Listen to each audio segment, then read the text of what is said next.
भाइयों, हम मुसलमान हैं।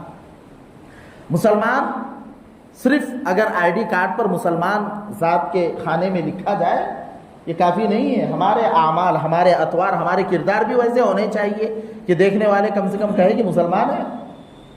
अब आप इंसाफ के साथ बताइए, डीजे पर ठुमके लगाना और मुजरा करना कहाँ कौन इजाज़त देता है?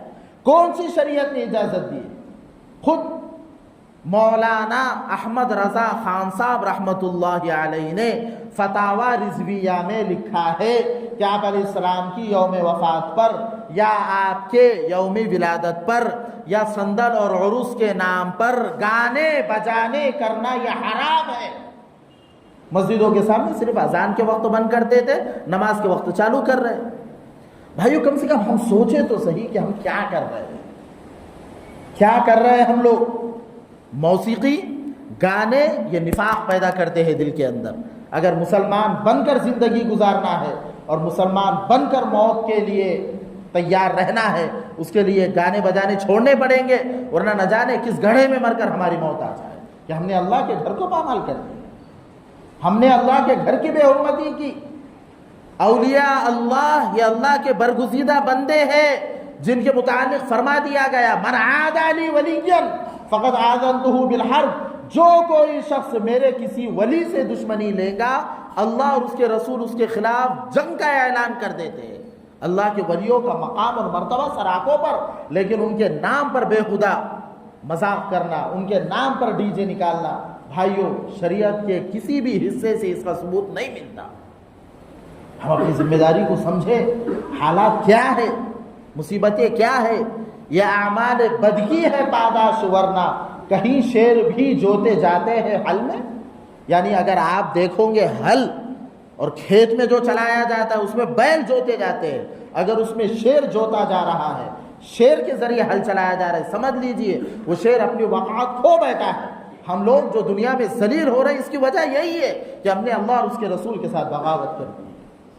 आखिर में एक बात सुन ले, हम मुसलमान हैं, हम तमाम का अकीदा ये है, तमाम अंबिया सच्चे हैं और तमाम नबियों में सबसे ऊंचा मकाम हम तमाम के आका व मौला हज़रत मोहम्मद सल्लल्लाहु अलैहि वसल्लम। आप अल्लाह के आखिरी नबी है, क़ियामत तक अब कोई नबी नहीं आएगा।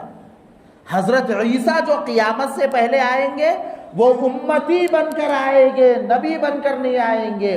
और इसी कुरान और इसी हदीस के मुताल्लिक़ और मुताबिक वो अपनी ज़िंदगी में अमल लाएंगे। तो हमारा अकीदा है, खुद भी इस पर जम जाए और अपनी औलाद को भी इस पर जमा दे कि अल्लाह एक है और हज़रत मोहम्मद सल्लल्लाहु अलैहि वसल्लम अल्लाह के आखिरी रसूल है। अब क़ियामत तक कोई नया नबी नहीं आने वाला। जो कोई नबूवत का दावा करे और ये कहे कि नौज़ुबिल्लाह मुझ पर वही आई है, कहो तू झूठा है, तू मक्कार है, मेरे नबी आखिरी नबी है, अब नबूवत बंद हो चुकी है। आपने फरमाया अल्लाह ने नबूवत का एक महल तामीर फरमा दिया और उसमें सिर्फ और सिर्फ एक ईंट की गुंजाइश रखी। जब उस ईंट को पूरा किया गया, अब नबूवत मुकम्मल हो गई और वो ईंट मैं हूँ, यानी अल्लाह ने मुझे आखिरी नबी बनाकर भेजा है। आज की बात इसी पर ख़त्म करते हैं। आइंदा हफ्ते इंशाअल्लाह आप अलैहिस्सलातु वस्सलाम की पैदाइश मुबारका से पहले क्या अजीब व गरीब वाक़यात पेश आए हैं उसे बयान किया जाएगा तफसील से। अल्लाह तबारक व तआला हम तमाम को अपने नबी की सच्ची मोहब्बत, आपकी मुकम्मल ताबेदारी, इताअत नसीब फरमाए। व आखिरु दावाना अनिल हम्दुलिल्लाहि रब्बिल आलमीन।